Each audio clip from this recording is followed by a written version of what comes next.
Сәлем достар, арнама қош келдіңіздер. Сіздермен бірге толқын. Бүгін біз бубепай тортын дайындайтын боламыз.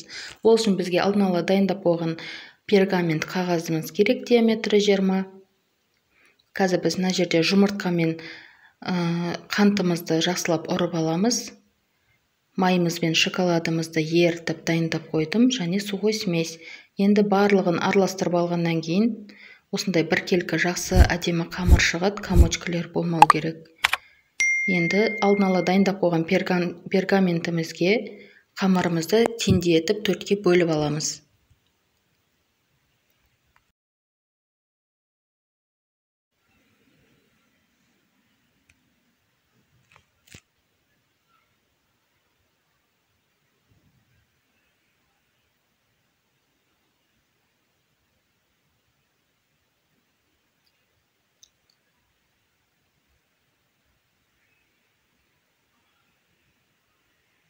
Енді қамырымызды осында шпательдің көмегімен шет-шеттеріне жеткізіп, біркелкі етіп жайып аламыз. Ортасы қалың болып кетпеу керек, сондықтан шеттерінен бастап жайғандарыңыз дұрыс. Жайып алған қамырымызды әсел пеш болса, сіздерде қарап пісіріп алғандарыңыз дұрыс. Қызып тұрған әсел пеште 180 градуста 10 минуттан пісіріп алуымыз керек. Мен мына жерде 170 градуста 15 минут пісіремін.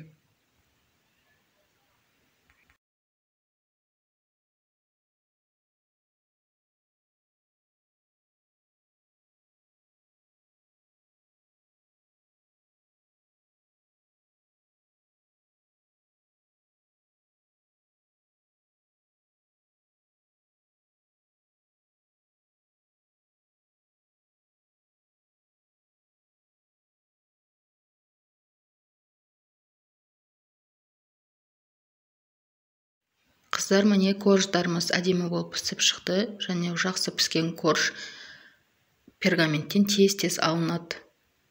Жабысып қалмайды, және шапкілері жақсы болып шығады.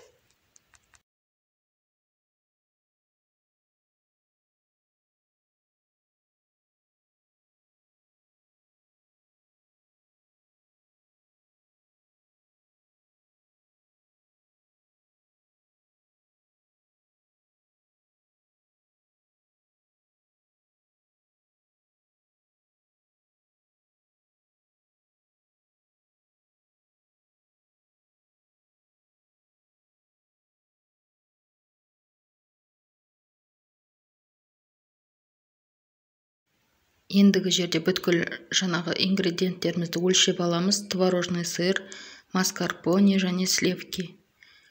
Енді оны жай скоросттан бастап жақсылап тұрып ұрып, осындай қою біркелкі өзін ұстайтын крем болғанша ұрамыз.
Енді жақсылап тұрып шариктерін шығарып, біркелкі етіп тортымызды құрып аламыз.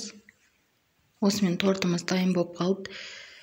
Үстін қалауыңызша әрлесеңіз болады. Шоколадтар, шариктер қоюға болады, фрукты қоюға болады. Әртүрлі қылып әрлесеңіздер болады. Мен тек моншақ себем. Маған кешке бұл торт керек, сондықтан үстіне жазу жазатын боламын.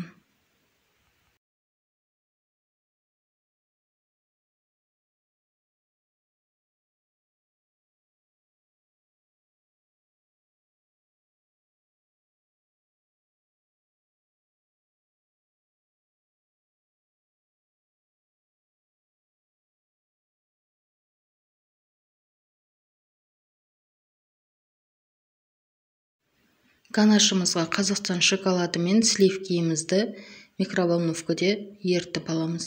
Және ганашты қыздар суытып алған дұрыс шамалы. Себебі ыстық күйінде ол сұп-сұйық болып ағып кетеді. Қою кезінде ол жақсы болып жағылады. Тортымыз дайын болды. Қыздар, сіздерге ас болсын, міндетті түрде жасап көріңіздер. Және каналыма тіркелуді ұмытпаңыздар.